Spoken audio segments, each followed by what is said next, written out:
Hello everyone, কেমন আছেন সবাই?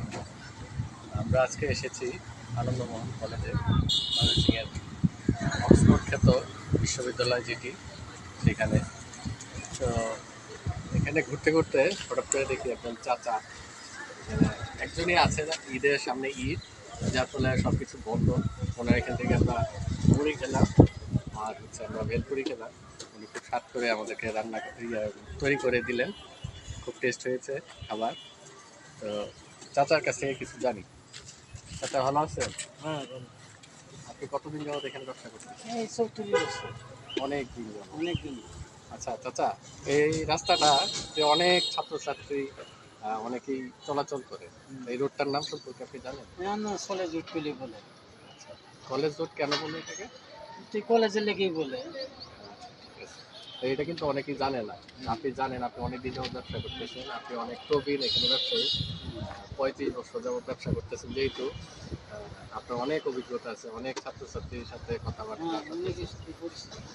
পাশাপাশি আপনাকে সহযোগিতা করেন দেখি, আপনার সম্ভবত স্ত্রীও আপনাকে সহযোগিতা করে। তো ব্যবসা করতে কেমন লাগে আপনার?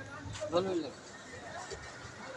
আপনারা দুজনেই এখানে করেন? না, আমার মেয়ে জামাই খায়, ছেলে বউ খায়, আমরা মিলেমিশে খাই। আচ্ছা, এত এত ছাত্রছাত্রীদেরকে খাওয়ার যে, তারা কি আপনার প্রতি কৃতজ্ঞতা প্রকাশ করে? হ্যাঁ, তো অনেক সময় আসে তো এই যে সরকার তরফ থেকে অফিস থেকে চাকরি থেকে আলাপ সালাপ করে এখন কি ব্যবসা মোটামুটি ভালো চলতেছে নাকি? হ্যাঁ, ডাল ভাত খাইতেছি, চলতেছি। ভালো। আগের তুলনায় ব্যবসা মোটামুটি ভালো? হ্যাঁ, ভালো। ঠিক আছে চাচা, সুস্থ থাকেন। কিছু বলতে চাইছেন?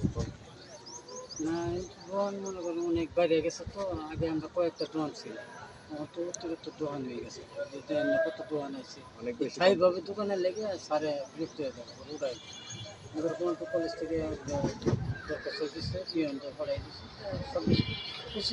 22 তারিখের মধ্যে 26 তারিখের মধ্যে চলে যেতে বলে। 22 তারিখে নতুন আমরা নেতা ফেতা দিয়ে পুরা আমরা গরিব মানুষ এটা কর্ম করে চলি লেঙ্গা থেকে বড় হয়েছি। তো ঠিক আছে, পরে বললাম যে আমার মা অত কলেজে চাকরি করতো, মাম্মিরা চাকরি করছি, আমরা এনে স্থানীয় জন্মগ্রহণ সব কিছু করছি। পর স্যারকে দিয়ে এক সাইডে করে নেতারা এক সাইডে তুলতে ঘুরে এই করে এক সাইডে ঘুরে আমরা কোনো উদ্দেশ্য নেই। আমাদের অধ্যক্ষ স্যার আপনাদেরকে সুযোগ দিচ্ছে কাজ করার। হ্যাঁ, ঠিক আছে, ভালো থাকবেন, আমাদের জন্য দোয়া রাখবেন, আর আপনাকে অগ্রিম ঈদের শুভেচ্ছা দেবেন। ভালো থাকবেন।